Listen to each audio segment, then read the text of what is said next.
Bapak dan Ibu rekan-rekan yang insya Allah dimuliakan oleh Allah Subhanahu wa Ta'ala, berbicara tentang apa yang akan kita bahas ini, kita akan membahas tentang eh, kajian ilmu hadis yang nantinya akan kita comparekan, kita versuskan ini ya.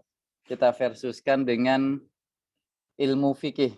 Nah, maka insya Allah ini menjadi sesuatu yang menarik nantinya. Baik, sebentar saya share screen terlebih dahulu.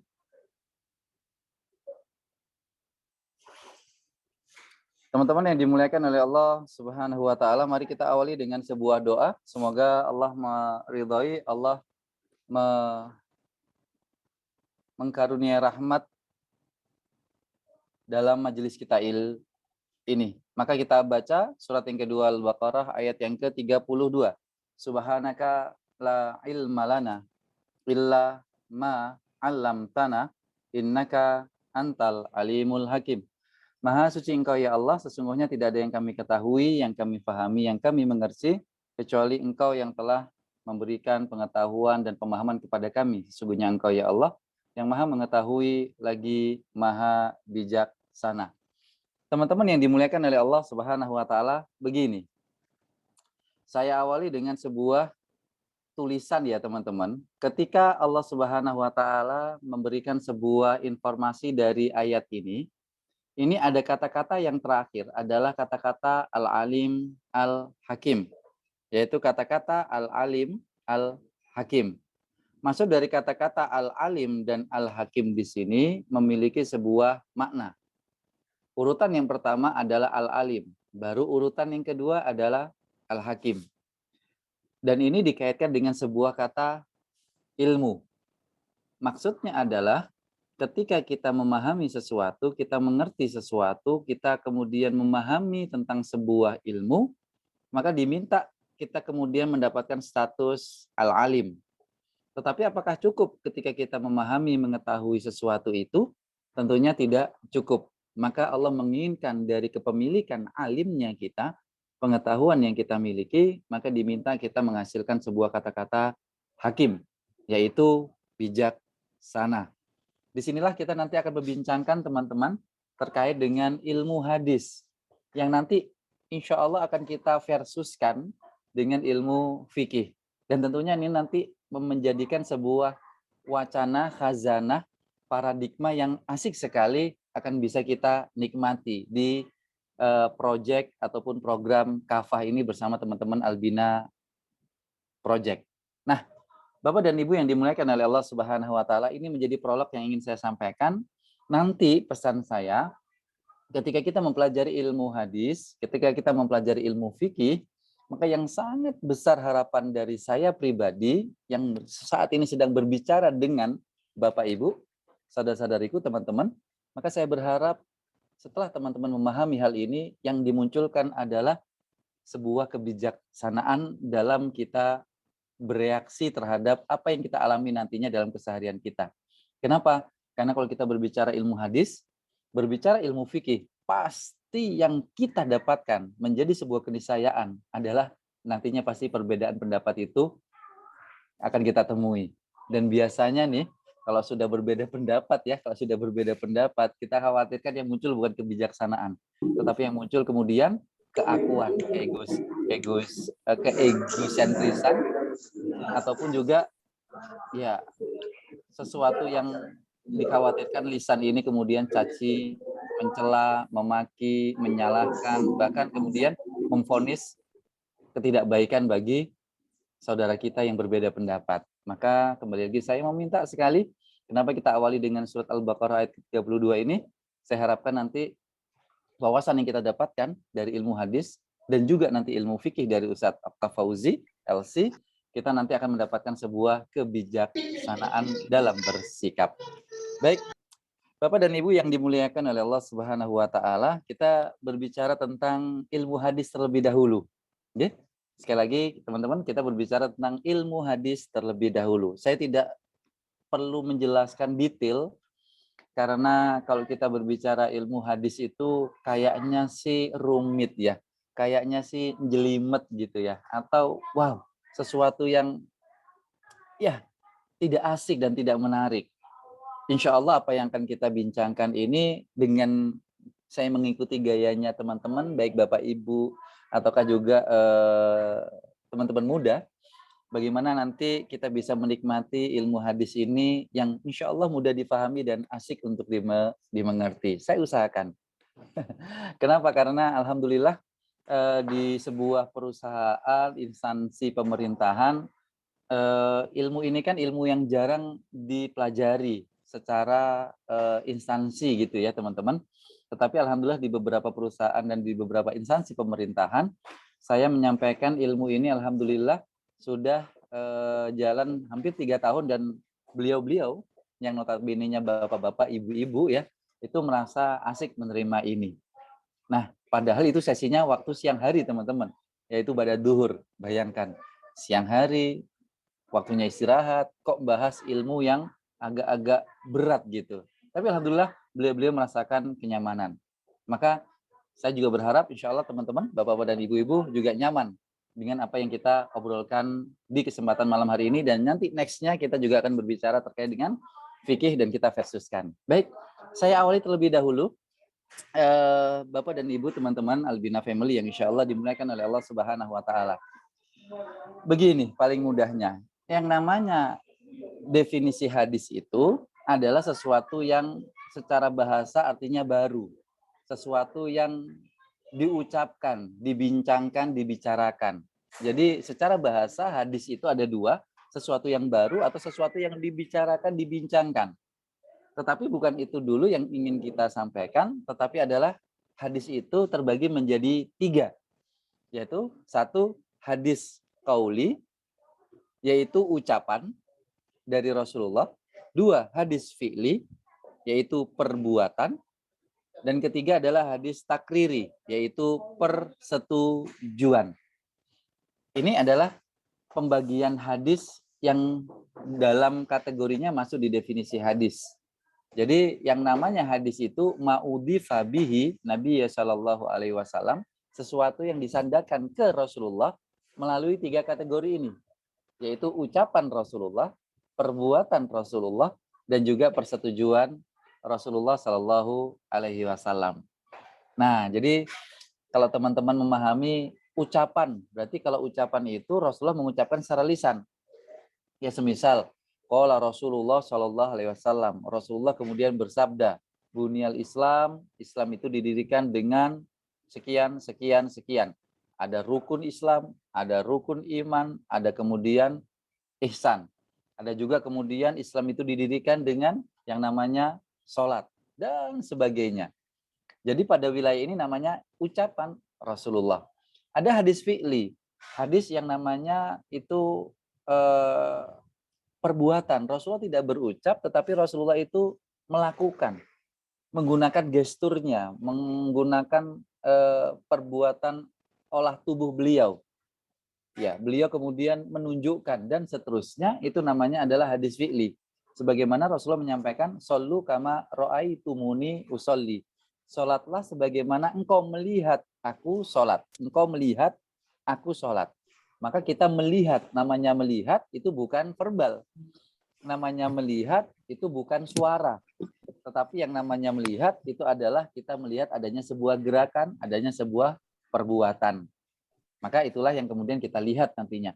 Dan menariknya teman-teman, di kasus hadis fi'li inilah nantinya kita akan, saya pribadi nanti akan bersitegang dalam tanda kutip bersitegang dengan Ustadz Oktaf dalam sudut pandang fikih ya. Nanti seperti apa nanti akan saya jelaskan sedikit mungkin di akhir, sebelum nanti Ustadz Oktaf pekan depan juga akan menyampaikan sudut pandang fikihnya. Bapak dan Ibu teman-teman Albina Family, yang ketiga adalah hadis takriri, yaitu hadis persetujuan Rasul. Rasul tidak berucap, Rasul tidak melakukan, tetapi ketika Rasul mendengar dan itu benar dan baik, maka Rasulullah kemudian menyetujui. Saya ulangi lagi, hadis takriri adalah persetujuan Rasul. Semisal apa? Ketika ada informasi, sesuatu yang baik, bukan yang benar dulu teman-teman, yang baik dulu. Maka dari sesuatu yang baik itu akhirnya oleh Rasulullah disetujui. Padahal Rasulullah belum pernah mengucapkan, Rasulullah belum pernah membuktikan, belum pernah mengerjakan, tapi ketika Rasulullah mendengar itu baik, maka oleh Rasulullah dikatakan itu benar. Jadi awalnya dulu adalah baik dulu teman-teman. Baru kemudian Rasulullah menyetujui, maka menjadi sebuah benar. Kenapa? Karena itu menjadi sebuah hadis. Takriri, persetujuan. Contohnya seperti apa? Semisal salah satu hadis yang teman-teman, Bapak dan Ibu populer mengamalkan hadis ini, yaitu kita membaca ayat kursi sebelum kita tidur dengan harapan mendapatkan keutamaan yaitu terjauh dari gangguan setan. Ya. Nah, pada wilayah ini hadis ini tidak diucapkan oleh Rasulullah. Hadis ini tidak diperbuat oleh Rasulullah, tidak dicontohkan oleh Rasulullah. Tapi hadis ini didapat dari sahabat yang bernama Abu Hurairah. Dan Abu Hurairah mendapatkan ini dari sosok setan. Setan, Bapak dan Ibu. Setan ini. Kata setan itu mengajari ke Abu Hurairah, aku ajari engkau sebuah ilmu, yang mana engkau mengamalkan ini, maka engkau tidak akan diganggu oleh setan sampai hatta. Ya, sampai kamu bangun. Yakin, engkau bangun keesokan paginya, maka engkau tidak akan diganggu oleh setan. Nah, ketika mendapatkan informasi seperti ini, Abu Hurairah radhiyallahu anhu mengisahkan kepada Rasulullah. Dan saat itu memang Rasulullah bertanya, apa yang terjadi? Kata Rasulullah, wadhaka syaiton. Yang ngomong seperti itu, setan. Tetapi apa? Qad sadaqa. Sudah benar yang diucapkan ini, wahwa kadzubun. Meskipun dia pembohong. Nah, yang mengucapkan setan, yang mengajarkan setan, yang menerima Abu Hurairah menyampaikan ke Rasulullah Shallallahu Alaihi Wasallam dan Rasulullah kemudian menyetujuinya. Rasulullah memberikan takrirnya. Itulah yang disebut dengan kemudian hadis takriri. Hadis persetujuan Rasulullah tanpa Rasulullah berucap, tanpa Rasulullah kemudian berbuat. Dan diawali dari apa? Diawali konsepnya baik. Saya ulangi lagi, diawali dengan sesuatu yang baik. Maka Rasulullah membenarkan dan akhirnya menjadi sesuatu yang benar. Nah, teman-teman yang dimuliakan oleh Allah Subhanahu wa taala, Albina Family, inilah hadis secara singkat terkait dengan definisi dan kategorinya. Nah, coba sekarang kita kemudian beralih. Nah, ini yang seru teman-teman ya. Bapak dan Ibu Albina Family yang insya Allah dimuliakan oleh Allah Subhanahu wa taala. Ini yang seru ini, hadis versus. Nah, di sini kita mulai agak-agak memanas, agak-agak yang semangat ya, meskipun ini juga saya sedang kedinginan ini ya, makanya butuh yang panas-panas, yang hot-hot ini. Nah, saya tulis di sini hadis versus. Kenapa kok versus? Tapi tulisannya kan di situ tanda kutip ya, ada dalam kurung tanda kutip di situ. Hadis versus Quran, hadis versus hadis, hadis versus fikih. Mohon maaf yang ininya nggak usah dibaca ya. Ternyata ini belum saya edit ini, nggak usah dibaca dulu. Kita berbicara hadis versus Al-Quran, hadis versus hadis, hadis versus fikih. Tetapi nanti yang saya pilih, Bapak dan Ibu, rekan-rekan Albina Family, nanti yang saya pilih itu adalah hadis versus fikih. Loh, kenapa bukan hadis versus Quran? Bukan hadis versus hadis. Kenapa? Saya berikan alasan singkatnya, gitu. Teman-teman. Saya berikan alasan singkatnya. Kenapa bukan hadis versus Al-Quran, hadis versus fikih? Begini, kalau kita berbicara hadis versus Al-Quran, ini bukan versus dalam artian adalah negatif ya teman-teman ya. Jadi kalau kita mengkorelasikan antara hadis dengan Al-Quran, nanti ada beberapa poinnya teman-teman. Ada poinnya ingkarus sunnah, ada poinnya hadis qudsi, ada poinnya ta'arud, antara makna dari hadis itu bahkan dikesankan itu bertentangan dari Al-Quran. Ini poin-poinnya. Tetapi tidak banyak, Bapak dan Ibu, rekan-rekan. Antara Al-Quran dengan hadis ketika kemudian direlatekan, digabungkan, maka pembahasannya tidak banyak. Menarik sih menarik, karena ilmu Allah pasti akan selalu menarik dalam kehidupan kita. Ya, kenapa kemudian adanya ingkarus sunnah? Dia tidak percaya dengan hadis, cukup dengan Al-Quran dan lain sebagainya. Tapi sekali lagi, pembahasan ini itu tidak terlalu banyak. Bukan tidak terlalu menarik, tetapi tidak terlalu banyak. Nanti juga kita bicara tentang fungsi hadis terhadap Al-Quran. Ada bayat takrir, bayat tafsir, bayat tasri, dan lain sebagainya. Banyak sekali di sini ada contoh-contohnya ya. Tetapi sekali lagi saya tidak menyampaikan poin ini. Karena tidak banyak nantinya. Dan tentunya tidak asik. Kenapa? Karena nanti ada yang lebih asik versi kami, di mana itu sifatnya aplikatif sekali. Terkait dengan apakah itu? Tentunya terkait, saya ulangi lagi di sini, yaitu antara hadis versus fikih. Ya, hadis versus fikih. Bukan hadis dengan Al-Quran, bukan hadis dengan hadis. Ini sudah biasa ya, sudah biasa. Tapi yang menarik nanti adalah hadis versus fikih. Kenapa kok menarik? Begini. Yang menarik adalah Bapak dan Ibu para jamaah, rekan-rekan yang dimuliakan oleh Allah Subhanahu wa taala, yang semuanya saya panggil dengan satu panggilan Albina Family. Hadis versus fikih ini sangat aplikatif. Disitulah asiknya. Hadis versus fikih, keluasan ilmu sungguh sangat tampak nantinya. Dan beberapa alasan-alasan yang lain. Nanti akan kami sampaikan ketika saya dengan Ustadz Oktaf sudah versusan gitu ya. Nanti saya bertanding, berduel, ngefit bareng dengan Ustadz Oktaf. Nanti kami akan sampaikan secara lebih detail lagi. Tapi izin kami sampaikan dua hal saja dulu. Kalau hadis versus fikih ini satu aplikatif. Insya Allah nanti ke depannya, setelah nanti Ustadz Oktaf pekan depan menyampaikan sudut pandang fikih, kita akan mengambil satu saja pembahasan, tapi itu sangat luas dan sangat detail dan sangat dalam, plus sangat aplikatif. Ya, terkait apa itu? Kita akan mengambil pembahasan tentang sholat fardu, mulai niat, mulai rukun-rukunnya, mulai sunnah-sunnahnya, sampai kemudian salamnya. Bahkan nanti ada zikirnya. Versi satu, sudut pandang hadis. Yang kedua, sudut pandang fikih. Nah, maka nanti sangat aplikatif sekali, Bapak dan Ibu, teman-teman yang dimuliakan oleh Allah Subhanahu wa taala. Benar-benar saya mengatakan, memberikan sebuah garansi, kalau nanti insya Allah ini, Bapak dan Ibu yang akan ikut, yang akan bergabung, teman-teman yang akan bergabung, insya Allah akan mendapatkan sesuatu yang asik. Kenapa? Karena langsung ditemukan. Ya ibaratnya kalau ada orang yang kontradiktif, kalau dipertemukan langsung, itu kan pasti ada sesuatu aura yang tentunya sudah berbeda, ya.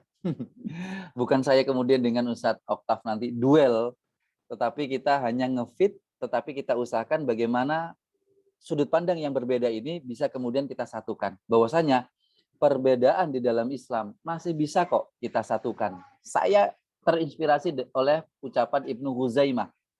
Kata Ibnu Huzaimah mengucapkan, kalau seandainya ada perbedaan makna, kandungan antara Al-Quran dengan hadis, antara hadis dengan hadis, antara hadis dengan fikih, maka berikan perbedaan itu kepadaku, maka aku akan temukan titik temunya. Saya tidak menganggap diri saya sebagai Ibnu Huzaimah, bukan tentunya Bapak dan Ibu, saya sangat jauh sekali, tetapi kita mengusahakan dengan keilmuan ulama-ulama hadis dan ulama fikih, bagaimana kemudian bisa kita pertemukan. Itu yang pertama, sangat aplikatif sekali. Nanti kita berbicara bagaimana niat sudut pandang hadisnya. Tapi nanti dalam fikih seperti apa?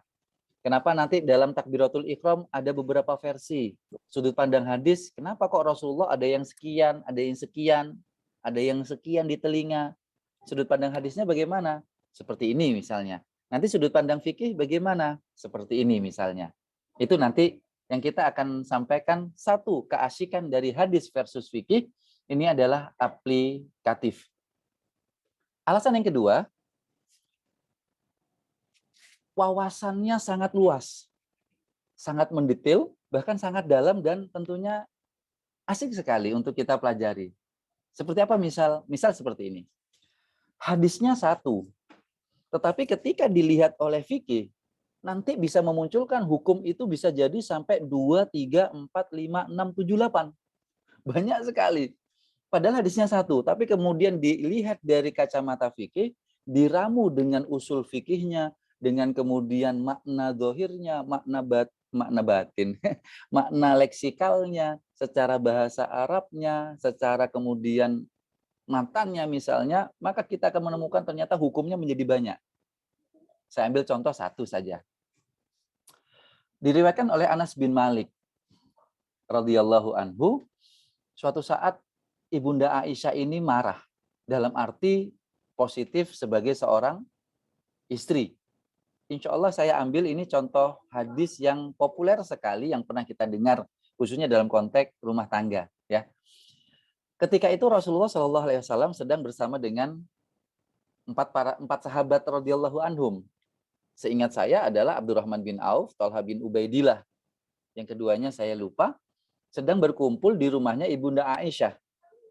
Apa yang terjadi? Saat itu Ibunda Aisyah siap menyajikan makanan, minuman untuk sahabat-sahabat Rasulullah Shallallahu Alaihi Wasallam. Tetapi ketika itu mendengar ucapan Rasulullah itu bahkan menceritakan tentang Zainab binti Jahsh, istri Rasulullah yang lain, yang dalam beberapa riwayat dikatakan yang paling cantik secara fisik. Apa yang terjadi?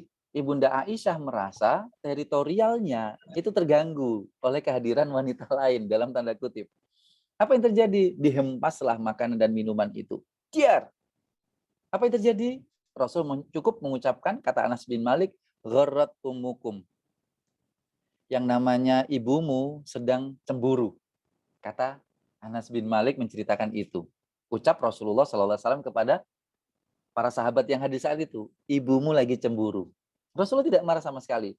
Seterusnya kemudian Rasulullah mendatangi Aisyah, memeluk, berucap, dan lain sebagainya. Kemudian kembali lagi kepada para sahabat tadi, kemudian dilanjutkan lagi pertemuan itu. Nah, hadisnya satu, teman-teman. Tetapi secara fikih, kemudian nanti muncul beberapa hukum sunnah terkait bagaimana satu hadis itu bisa dipraktekkan dalam keseharian. Contoh kita ambil dua saja terkait dengan hal itu. Apa itu? Satu, suami kalau dimarahi istri dan istri memang tidak salah karena memang secara fitrahnya seperti itu, maka diminta seorang suami itu tidak mengucapkan kalimat-kalimat yang membalas secara verbal. Loh benar, ini dicontohkan oleh Rasulullah Shallallahu Alaihi Wasallam. Rasulullah kalau posisi seperti itu, maka Rasul tidak pernah membalas mengucapkan kata-kata yang buruk ataupun minimal membalas ucapan istri. Yang Rasulullah lakukan adalah satu diam, dua tenang. Akhirnya ini menjadi sebuah sunnah kalau seorang suami mendapati sesuatu kondisi dari pihak istrinya itu dalam tanda kutip ketidakbaikan, maka suami itu diminta untuk tidak berucap, membalas. Kenapa? Kalau seorang suami membalas ucapan verbal, istri sakit hati dengan ucapan suami, maka istri membalas verbal juga. Ucapan ketemu ucapan, maka yang menang pasti istri. Karena kemampuan linguistik seorang istri kan, Masya Allah gitu ya. Kalau laki-lakinya satu paragraf gitu ya. Kalau para bunda-bunda di sini atau teman-teman akhwat bisa jadi satu kalimat 5 paragraf, 1 halaman bisa jadi. Kenapa? Karena potensinya itu. Maka kalau verbal ketemu verbal, suami pasti kalah. Yang namanya kalah seorang suami, ar-rijalu qawwamuna 'alan nisa. Pemimpin kalau kalah, pasti tersentuh egosentrisnya. Maka nggak merasa nyaman kalau aku ini kalah. Ini kan rumahku, kekuasaanku. Kalau aku kalah, nggak nyaman. Apa yang terjadi? Suami nanti akan memberikan respon, memunculkan kekuatan yang tidak dimiliki oleh istri. Kekuatan apakah itu? Kekuatan fisik. Maka terjadilah KDART. Nah, disinilah sunnahnya Rasulullah seperti itu. Dan banyak kisah. Nanti bisa teman-teman pelajari semisal bagaimana Rasulullah saat galau, dilematis, didatangi oleh istri-istri beliau, yang itu sebenarnya dalam tanda kutip Rasulullah yang salah. Apa yang terjadi? Rasulullah kemudian dengan tenangnya, Rasulullah kemudian keluar dari rumah, menyendiri, mencari solusi, sambil menunggu wahyu dari Allah Subhanahu wa Ta'ala. Kisah itu ada di Asbabun Nuzul dari surat yang ke-33, Al-Ahzab ayat yang ke-28-29. Teman-teman bisa pelajari itu. Itu sunnah yang pertama, teman-teman. Satu hadis bisa muncul sunnah satu, bisa muncul sunnah yang kedua. Apa itu? Begini. Setelah Rasulullah Shallallahu Alaihi Wasallam itu kemudian kembali kepada para sahabat tadi, kemudian kan makanan dan minuman itu berserakan. Nah, akhirnya oleh Rasulullah diambil. Ketika diambil itu, Rasulullah itu langsung menyerahkan kepada para sahabat yang hadir saat itu. Diambil, kemudian langsung diserahkan kepada para sahabat, didekatkan ke tangan para sahabat itu. Nah, akhirnya itu secara fikih, teman-teman, jadi sunnah. Saya ulangi lagi, secara ilmu fikih yang dilakukan Rasul itu jadi sunnah. Sunnahnya apa? Kalau nanti ini Bapak dan Ibu, teman-teman Albina Family, kedatangan tamu nih, kedatangan tamu, maka yang menjadi sunnahnya itu adalah panjenengan tidak cukup hanya menyampaikan, Bapak, Ibu, teman-teman silakan dimakan, silakan diminum, silakan diambil snacknya, silakan dinikmati, silakan diunjuk, dan lain sebagainya. Tidak cukup seperti itu, teman-teman. Tapi kita ambilkan, kita taruh mungkin di piring kecil gitu ya. Kemudian kita serahkan kepada tamu kita. Ya, kita serahkan kepada tamu kita. Itu namanya sunnah, teman-teman. Maka ini teman-teman Albina Project, ya teman-teman di Albina pasti tahu siapa sosok yang mempraktekkan seperti itu. Ya, semisal saya nanya ke Mas Ilham. Mas Ilham, kan ada seorang ustadz yang cukup punya nama di Surabaya ya, Mas Ilham ya. Iya, Pas kita silaturahim, kita sowan ke beliau, kita bertiga ya, saya, Mas Ilham, sama Mas Heri waktu itu. Beliau kan pasti mengambilkan nggak hanya makanan, minuman itu sampai diserahkan, beliau itu bergerak ke kita. Iya. Ya, Iya. siapa Mas Ilham? Ustaz Muhammad Saleh Ibrahim. Ustadz Muhammad Saleh Ibrahim. Dan itu Mas Ilham, itu nggak pertama, Mas. Mulai saya kenal beliau tahun 2006,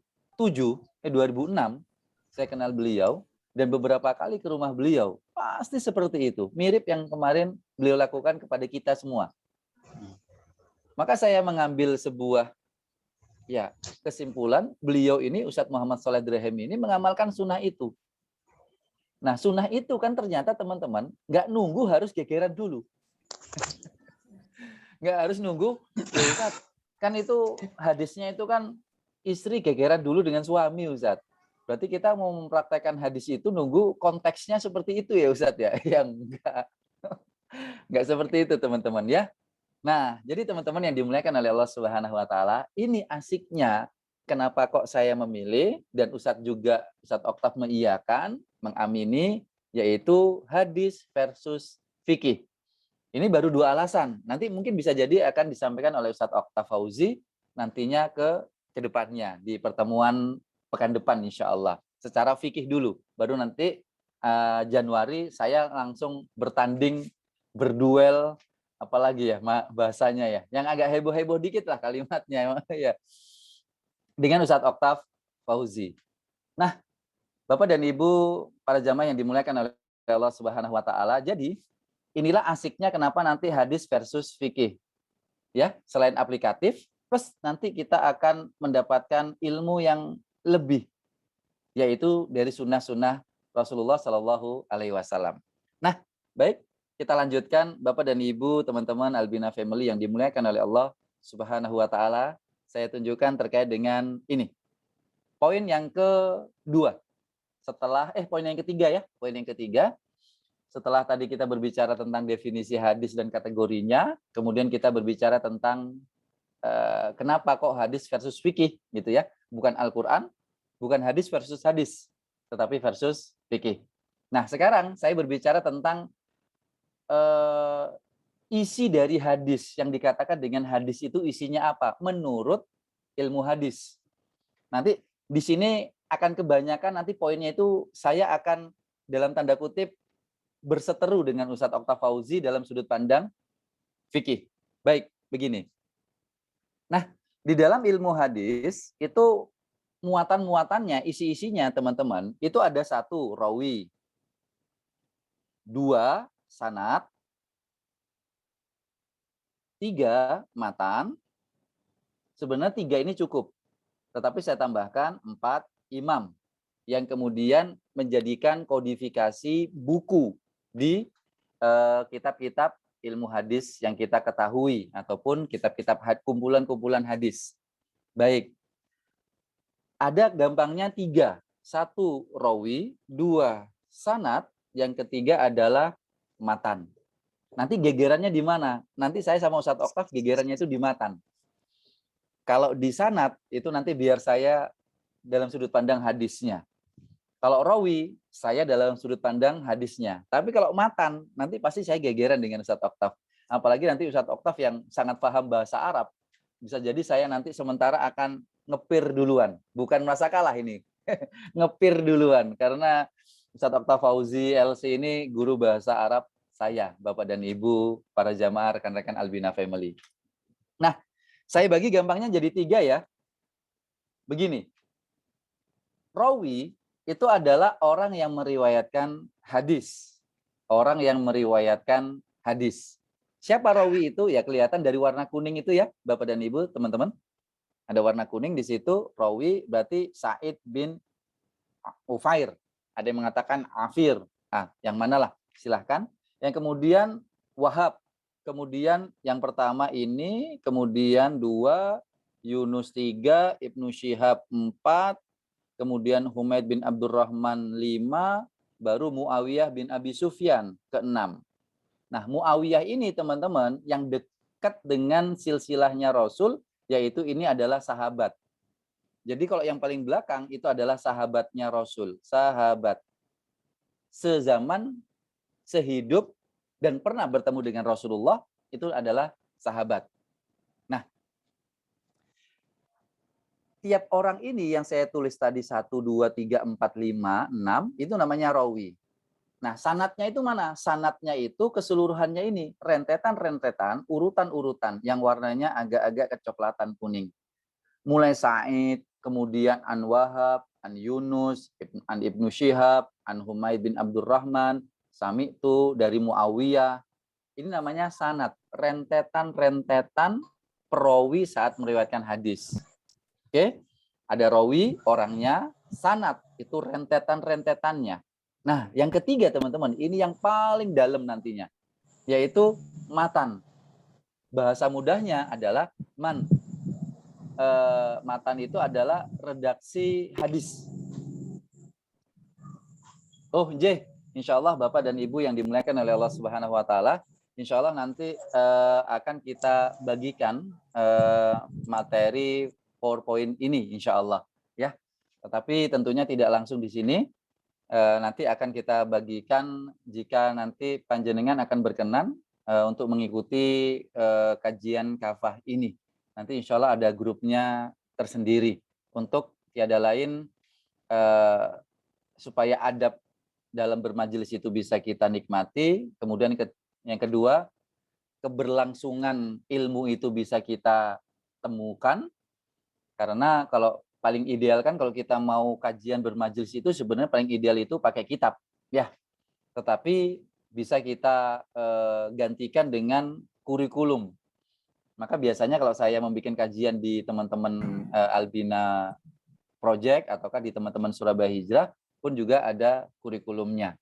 Nah, nanti jika nanti berkenan bergabung bersama Albina Project dan Kafah, maka insya Allah nanti kita akan sharekan materinya yang akan kita sampaikan dan yang kedepannya akan kita sampaikan. Yang sudah kita sampaikan ataukah yang akan kita sampaikan.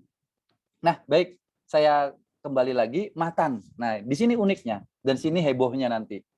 Ya, ini ada Ustadz Oktaf Fauzi ternyata juga mengikuti ya.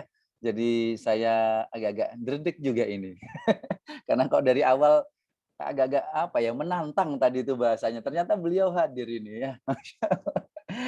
Oh, baik, Albina Family yang dimuliakan oleh Allah Subhanahu Wa Taala, matan di sini. Semisal saya ambil matannya adalah man yuridillahu bihi khairan yufaqihu fiddin. Barang siapa yang diinginkan Allah baik, maka dia diberikan pemahaman agama. Ini hadisnya, matan redaksinya. Tapi enak kita memahami di sini. Man yuridillahu bihi khair. barang siapa yang diinginkan oleh Allah itu kebaikan, maka akan diberikan pemahaman agama. Nah, disinilah titiknya nanti Bapak dan Ibu, khususnya pembahasan kita tentang sholat wajib, kita akan mendapati sesuatu yang asik dan menarik. Karena nanti sudut pandangnya banyak. Karena hakikatnya keluasan wawasan kita, masih ingat, akan memunculkan kebijaksanaan kita dalam memutuskan dan dalam bersikap. Nanti kita akan membahas secara bahasa. Semisal, ya, karena Ustadz Oktaf pakar bahasa, saya juga senang dengan bahasa Arab secara makna filosofinya. Semisal, di sini ada kata-kata khair, diartikan adalah baik. Kata-kata khair diartikan baik. Padahal baik dalam bahasa Arab banyak. Kenapa kok Rasulullah menggunakan redaksi khair? Tidak menggunakan redaksi semisal Hasan. Kenapa tidak menggunakan redaksi ma'ruf? Kenapa tidak menggunakan redaksi toyib? Dan seterusnya. Tetapi kenapa menggunakan kata-kata khair?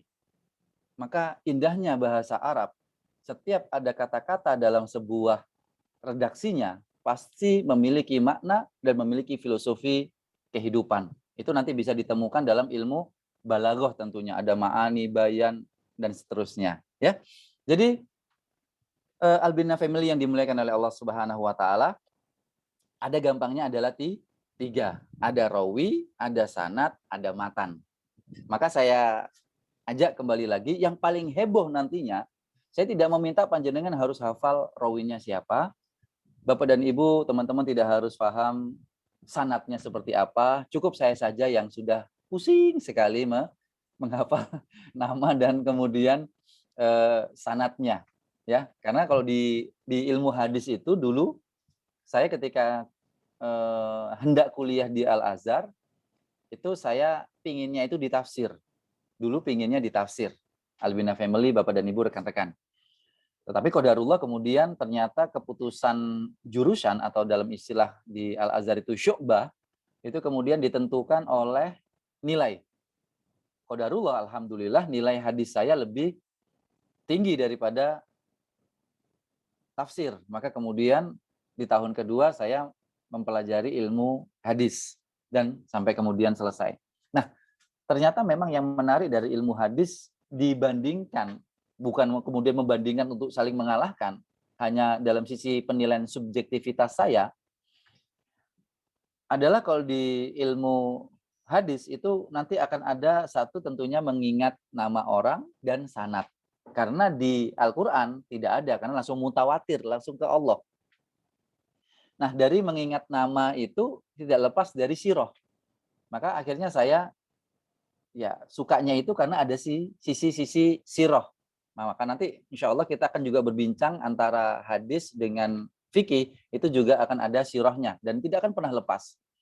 Semisal ada yang saya sukai ya, yang namanya, ini kalau kita perpanjang ya, tapi sedikit saja saya kulik saja supaya membuat Albina Family, Bapak dan Ibu, rekan-rekan tertarik gitu ya dengan pembahasan di Kafa ini.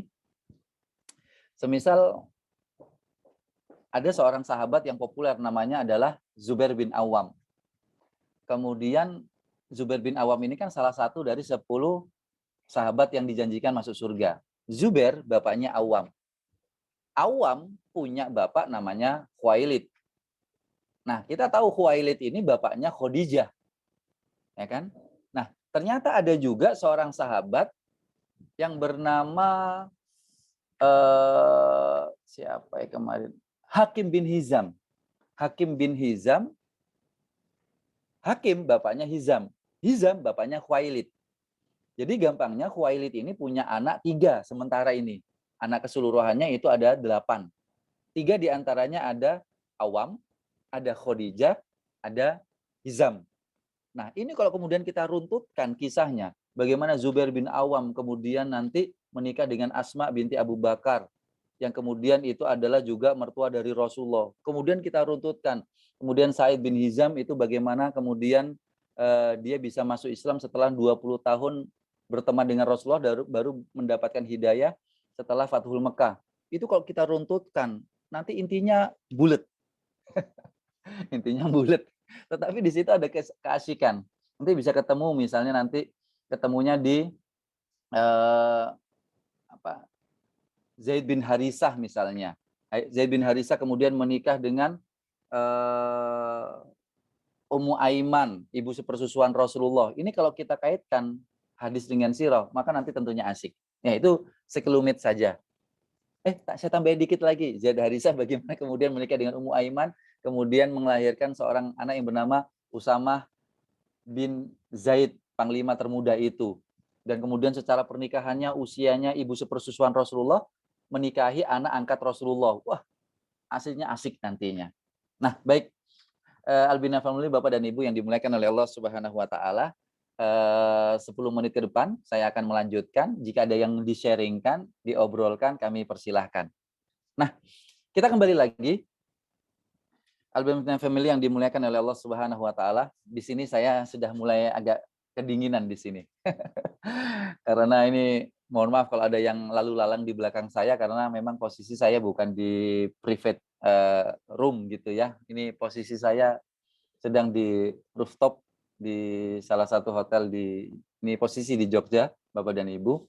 Jadi mohon maaf jika mungkin ada sinyal-sinyal juga yang terputus. Jadi berbicara tentang hadis yang paling sensitif itu adalah di matanya. Di matanya. Baik, kembali lagi saya coba perlihatkan. Di matanya. Masih ingat tadi matan itu apa? Matan tadi itu adalah redaksi hadisnya. Kok bisa begini? Ketika kita berbicara matan hadis, maka nanti maknanya itu, redaksinya itu akan berbeda. Kenapa? Begini. Hadis ini kan maknanya dari Allah karena wahyu. Redaksinya dari Rasulullah. Bisa juga dari Allah. Apalagi kalau hadis qudsi bisa jadi seperti itu. Jadi gampangnya redaksi hadis ini satu, maknanya dari Allah, redaksinya dari Rasulullah. Dan tentang kedua ini, Allah itu zat, Rasulullah itu utusan Allah. Maka tentunya kita manusia biasa, ini tentunya agak kesulitan memahami, mencerna apa yang dimaksud pesannya dari hadis itu. Saya ulangi lagi, kita akan kesulitan. Maka kalau kita memahami hadis, tidak bisa secara makna zohir. Apakah boleh makna zohir? Boleh. Tetapi jangan dilupakan ada makna yang lain yang mungkin lebih dalam, bukan hanya makna zohir. Ya. Contohnya misalnya yang di sini saya tuliskan, ada muskil. Ini muskil ini adalah sulit diterima oleh nalar secara umum. Nanti salah satunya yang paling bermasalah adalah di sisi ini. Nanti saya kasih contohnya. Kemudian gharib, yaitu yang menggunakan bahasa yang jarang ditemui di dalam bahasa keseharian bahasa Arab, ya, baik bahasa amiyah, bahasa keseharian, ataukah bahasa-bahasa fusah, bahasa yang yang sering kita temukan dalam percakapan-percakapan ataupun di dalam Al-Qur'an. Ada juga nanti maknanya ta'arud, makna yang bertentangan dengan yang lainnya. Ya, ini sudah biasa ya kalau pertentangan. Saya kasih contoh satu yang muskil, yaitu redaksi hadis yang bertentangan dengan akal secara umum, ya, bertentangan, yang muskil. Jadi ada gharib, ada ta'arud, ada muskil. Contohnya ini. Bapak dan Ibu Albina Family yang dimuliakan oleh Allah Subhanahu wa taala. Contohnya ini. Ayo, coba kita angen-angen. Coba panjenengan pirsani, coba rekan-rekan perhatikan. Secara redaksi, secara matan, ini muskil, nggak masuk akal. Secara logika sederhana. Apa itu? Aksaru ahlil jannati al-bulhu. Kebanyakan penduduk surga adalah orang bodoh. Saya ulangi lagi, kebanyakan penduduk surga adalah orang bodoh. Mas Ilham masih ada, Mas Ilham? Kebanyakan penduduk surga adalah orang bodoh. Masih. Ya, masuk akal nggak ini Mas kalimatnya ini? Kalau secara teks enggak. Secara teks nggak masuk akal. Loh kok tidak? Tadi kan kita berdoa minta ilmu dari Allah. Kita bersyukur Allah ngasih kita pemahaman, ngasih kita ilmu. Bahkan redaksi yang lain, nanti derajat kita akan dinaikkan setinggi kita kemudian memahami ilmu-ilmunya Allah. Berarti orang yang paham ilmu, banyak memahami pemahaman, maka kan derajatnya naik. Banyak ilmu, derajat naik. Nah, kenapa kok di sini posisinya yang banyak masuk surga adalah orang yang bodoh? Oh, ada makna yang tersirat. Wah, gitu katanya dari teman kita Mas Edson. Makna yang tersirat. Kenapa yang tersirat? Bukan yang tersurat. Ya, karena Rasulullah udah nggak bisa nulis surat. Ya. Nah, benar sekali Mas Edson, ada makna yang tersirat. Maka kalau di sini kita memahami, kalau bahasanya Ustadz Oktaf nantinya, kita pahami dulu matan atau redaksi hadis yang muskil ini itu dengan makna bahasa Arabnya dulu. Al-bulhu. Al-bulhu di sini, Bapak dan Ibu, artinya bodoh. Tetapi bodoh dalam bahasa Arab ada yang umum, yang kita ketahui, yaitu jahlun. Bodoh, jahil. Gitu ya. Ya, bukan bahlul ya teman-teman ya. Kalau bahlul itu hanya KW-nya saja ya teman-teman ya. Nah, bagaimana kita memahami ini? Yang redaksi yang muskil ini, nanti di dalam sholat pun juga banyak teman-teman. Yang sering kita ketahui itu nanti kita itu sujud itu tangan dulu atau kaki dulu. Nah, kenapa pakai unta? Dan untanya kenapa kemudian bukan pakai jamal misalnya? Bukan pakai redaksi untanya itu pakai nakoh misalnya. Ya, kalau teman-teman perhatikan, nanti redaksi hadis di sholat, yang pasti itu kita banyak menemukan perbedaan, itu kan contohnya itu adalah bagaimana kita ketika kita sujud, tangan dulu atau lutut dulu. Nah, itu Mas Ilham pakai yang tangan dulu apa lutut dulu, Mas Ilham? Nah, bingung masih, kecuali dipraktekkan dulu baru ketahuan itu kayaknya ya. Ya, kayaknya dipraktekkan dulu baru ketahuan nantinya ya. Nah, mana tangan dulu, mana lutut dulu. Nah, pasti nanti akan berujung kembali kepada redaksi hadisnya. Nah, redaksi hadisnya itu menganalogikakan terhadap unta.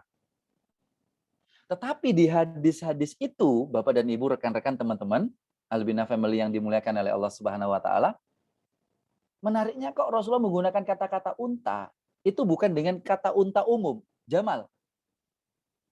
Bukan dengan kata unta nakoh. Hadhihi naqatullahu lakum ayah. Tentang kisahnya Nabi Solih itu. Yang dapat mukjizat unta betina itu, nakoh. Tetapi kenapa kok Rasulullah menggunakan kata-kata ba'ir? Pakai kata-kata ba'ir. Yaitu unta yang dipakai untuk membawa barang dagangan. Kenapa kok pakai ba'ir? Bukan pakai jamal, bukan pakai nakoh, ataupun pakai redaksi unta yang lain. Nah, disinilah yang namanya adanya sebuah nilai yang lebih bisa kita nikmati dari keunikan bahasa Arab yang disampaikan oleh Rasulullah dalam pesan-pesannya di hadis-hadis Rasulullah Sallallahu Alaihi Wasallam. Nah, kembali lagi, kalau yang itu saya nggak jelaskan ya, Bapak dan Ibu, rekan-rekan, biar panjenengan penasaran, teman-teman penasaran, kenapa kok seperti itu? Ya, nanti teman-teman bisa mengikuti kafah ini nantinya bareng-bareng bersama saya dan Ustadz Oktaf, dan kita tentunya bareng ya teman-teman ya, karena sekali lagi saya tegaskan, saya berbicara dengan Bapak dan Ibu dengan teman-teman, bukan saya berbicara kepada, tetapi saya berbicara dengan. Kalau sudah dengan, nanti insya Allah kita bisa interaktif. Nah, Bapak dan Ibu yang dimuliakan oleh Allah Subhanahu wa taala, nanti saya tutup di poin ini. Meskipun masih banyak yang ingin saya sampaikan, tetapi kita memang perlu adanya kata dengannya itu tadi ya, supaya lebih enak kita nanti bisa menangkap pemahamannya. Apakah panjenengan paham? Maka saya harus tahu dari pertanyaannya panjenengan. Pun juga nanti saya perlu feedback dan komentar dari Albina Family semuanya. Baik, saya menjelaskan jahilnya dulu dari redaksi hadis ini. Ya, begini, aksaru ahlil jannati al-bulhu. Kebanyakan penduduk surga adalah orang yang bodoh. Jadi jangan difahami secara redaksi, tetapi fahamilah secara makna yang tersirat, kata Mas Edson tadi. Apakah makna yang tersirat itu? Begini, saya lanjutkan. Nah, orang yang bodoh itu kan orang yang punya akal, tapi akalnya nggak dipakai. Kan gampangnya seperti itu ya, definisi orang bodoh. orang yang punya akal, tapi akalnya nggak dipakai, akalnya ditaruh, akalnya ditinggal, bukan ditinggalkan ya, akalnya sementara dikesampingkan, tetapi dipakai. Seperti apa penjelasannya? Sebagaimana gambar ini.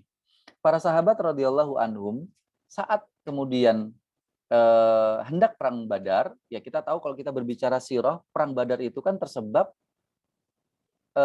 saat hijrahnya para sahabat seperti halnya Abdurrahman bin Auf, itu harta-hartanya kan Mus'ab bin Umair, pemuda yang kaya itu kan hartanya ditinggalkan di Mekah, nggak boleh dibawa ke Madinah. Dan semuanya ditinggalkan. Dan ternyata harta-harta itu diambil oleh Muawiyah bin Abi Sufyan, kafilah pemuka Quraisy saat itu. Bukan kafilah ya, pemuka Quraisy saat itu. Nah, jadi kemudian ketika kafilahnya Abu Sufyan bin Harb ini pergi ke Syam dan kembali lagi mau ke Mekah melewati Madinah, maka sahabat-sahabat ini yang hartanya dulu diambil oleh Abu Sufyan bin Harb, seperti halnya Mus'ab bin Umair ataupun Abdurrahman bin Auf, itu kemudian memberikan sebuah ide, bagaimana kalau kita ambil lagi, kan ini punya kita. Akhirnya disetujuilah, berangkatlah beberapa sahabat Rasulullah untuk mencegat kafilah dagangnya Abu Sufyan bin Harb. Tapi apa yang terjadi? Abu Sufyan tahu tentang hal itu, melaporkan ke Mekah. Mekah kemudian menindaklanjuti mengirimkan pasukan. Tetapi Abu Sufyan bin Harb bisa lepas dari kejaran para sahabat. Akhirnya sampai di Mekah. Tapi kadung pasukan itu kemudian sampai di lembah Badar, kemudian dan seterusnya kisahnya terjadilah perang Badar. Nah, tetapi kisah sebelum itu, para sahabat ini mikir, kalau kita perang Badar secara logika, karena para sahabat tentunya pintar-pintar, cerdas-cerdas. Logikanya main. Kemudian berpikir, kalau kita perang sekarang, maka kita akan kalah. Kenapa? Karena perbandingannya, kaum muslimin itu hanya punya 300 orang. Sedangkan kaum Quraisy 1000 orang. Logikanya mana yang menang? Ya logikanya 1000 orang.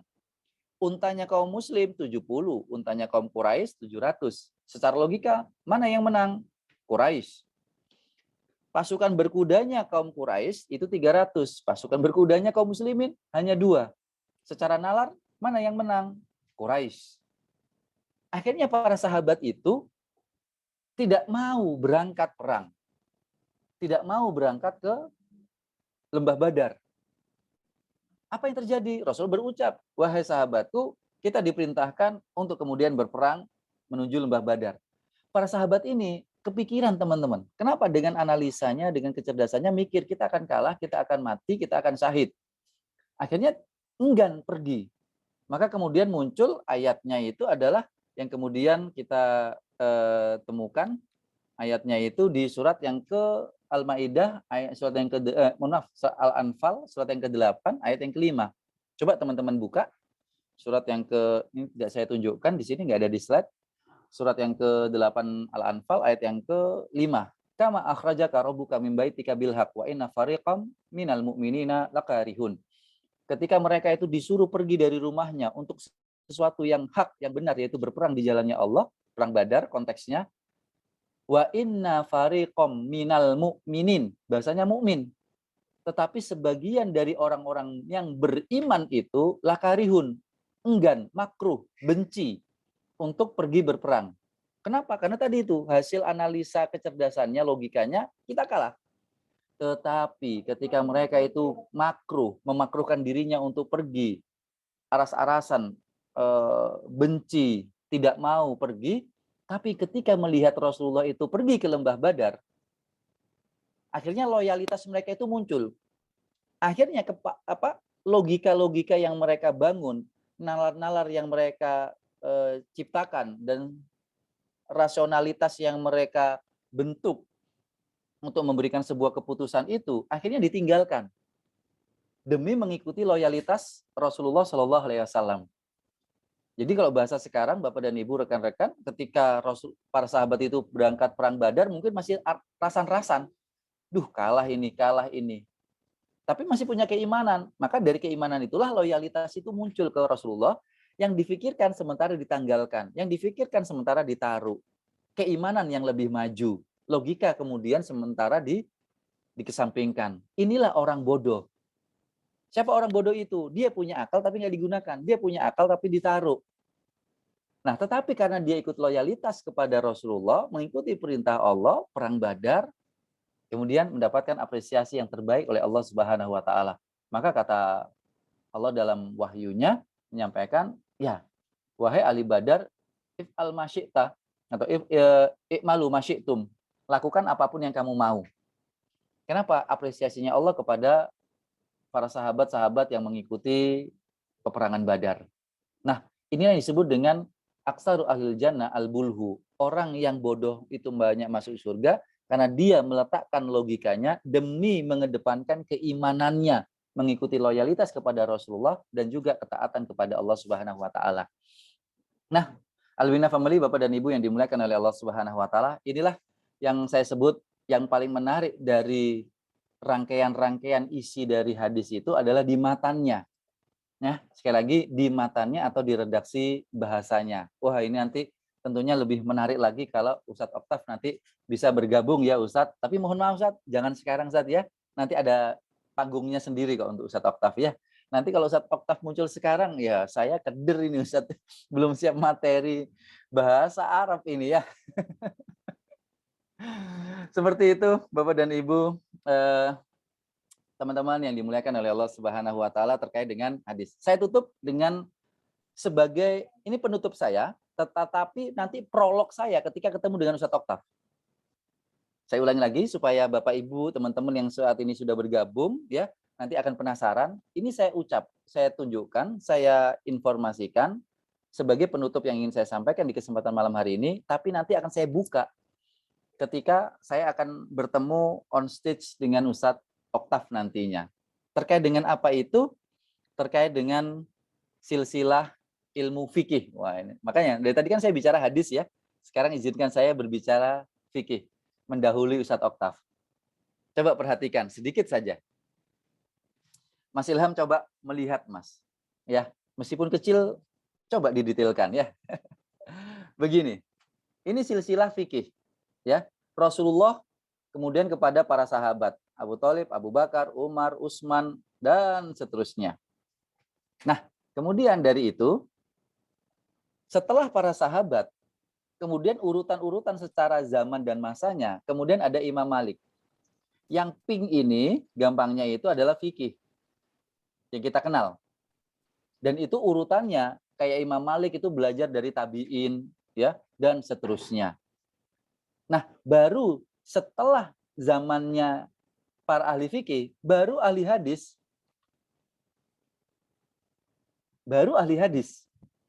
Yaitu Imam Bukhari, Imam Muslim.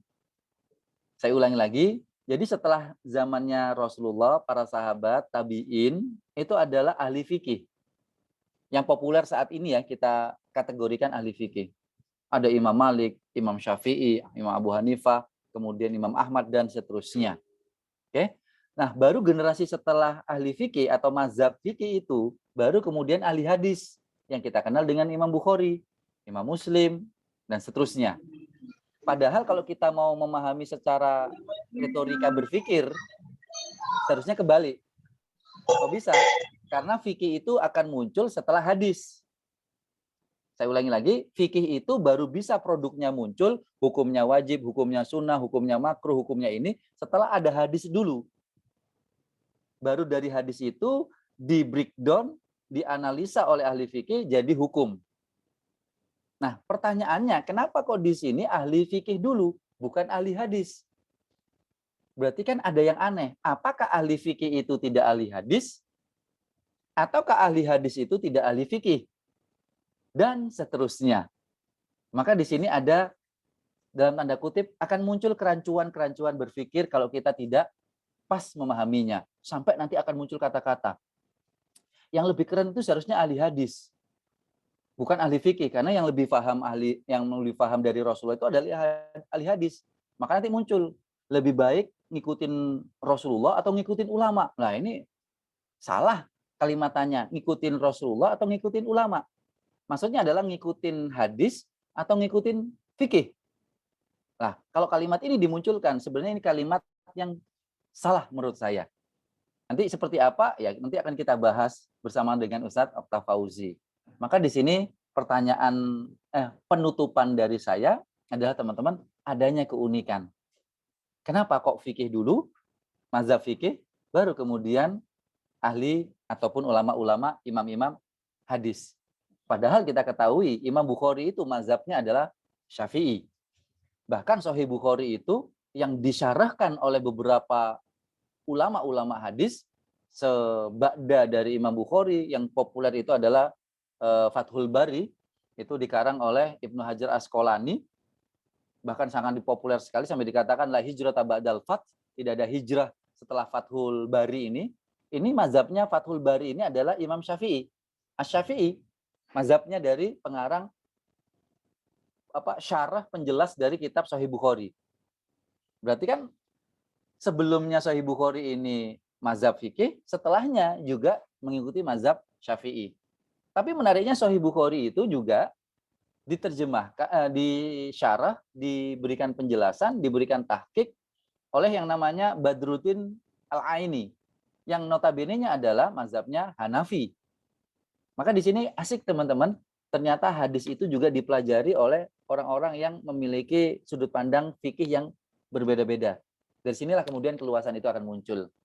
Maka yuk kita akan membincangkan keunikan-keunikan, keasikan-keasikan, dan keindahan ilmunya Allah saat dua sudut pandang itu dipertemukan dalam satu frame, yaitu sudut pandang hadis dengan sudut pandang fikih. Insya Allah akan memberikan bingkai tampilan yang insya Allah memberikan kenikmatan, wawasan, hazanah, keilmuan, dan tentunya lebih memperuat ukhuwah dalam keilmuan ini. Sementara ini dulu yang dapat saya sampaikan, Bapak dan Ibu, rekan-rekan Albina Family yang dimuliakan oleh Allah Subhanahu wa taala. Saya kembalikan kepada Mas Ilham. Silakan Mas Ilham. Ya, terima kasih Ustaz Heru.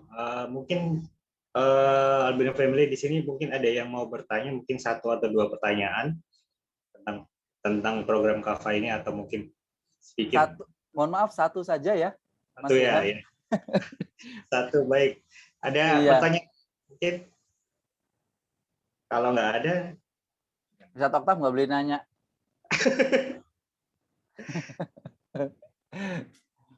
Gimana ini? Ada yang tanya? Kayaknya sudah paham semua ini, Ustaz.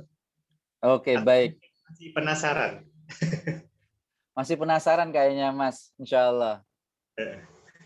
Ya baik, saya close terlebih dahulu Bapak Ibu dengan sebuah pernyataan dari saya. Saya mengutip pendapatnya Al-A'mas. Karena saya di versi hadisnya, maka saya kutip ucapan Al-A'masi.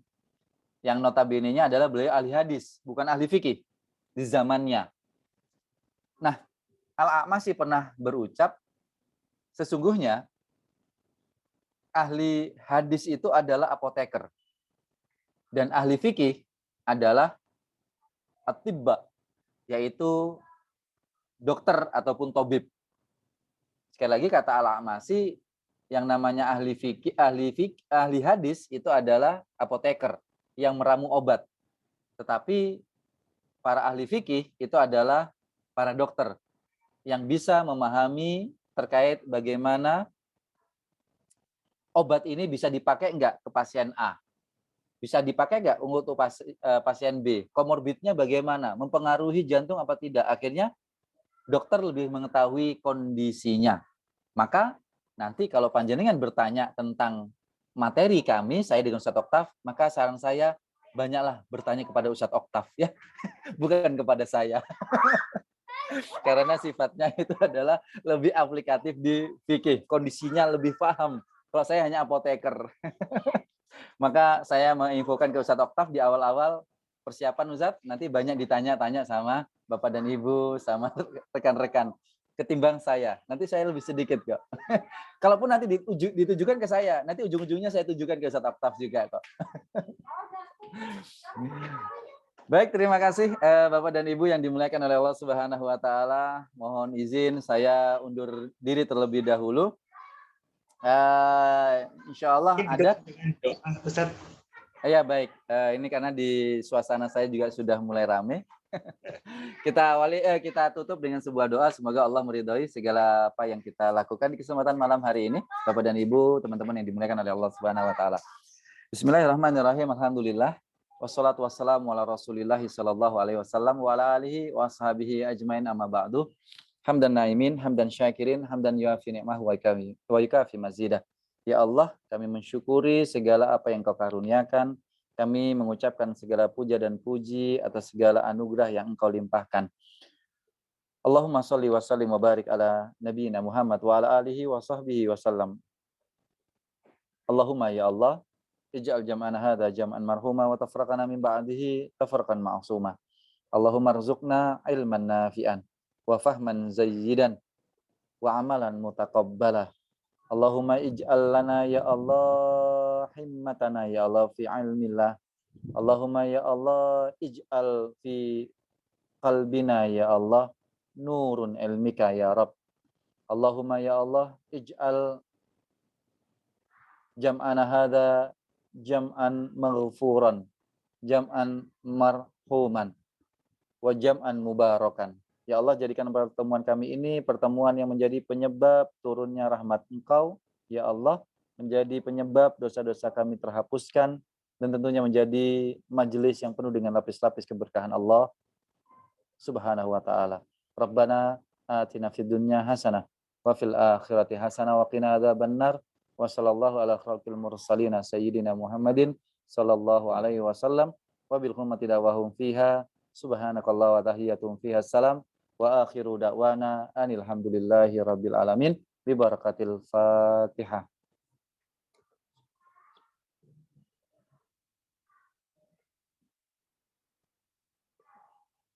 Amin ya rabbal alamin. Bapak, Ibu, teman-teman, rekan-rekan yang dimuliakan oleh Allah Subhanahu wa taala, sedikit saya informasikan bagi Bapak Ibu yang baru malam ini bergabung mengetahui tentang proyek kafah ini, silakan nanti dikepoin kalau bahasa anak muda ya Bapak Ibu. Instagramnya Albina Project, nanti di situ ada banyak beberapa agenda-agenda, baik itu kajian ataukah agenda yang lainnya, yang tentunya bisa memberikan nilai-nilai dakwah di sekitaran kita.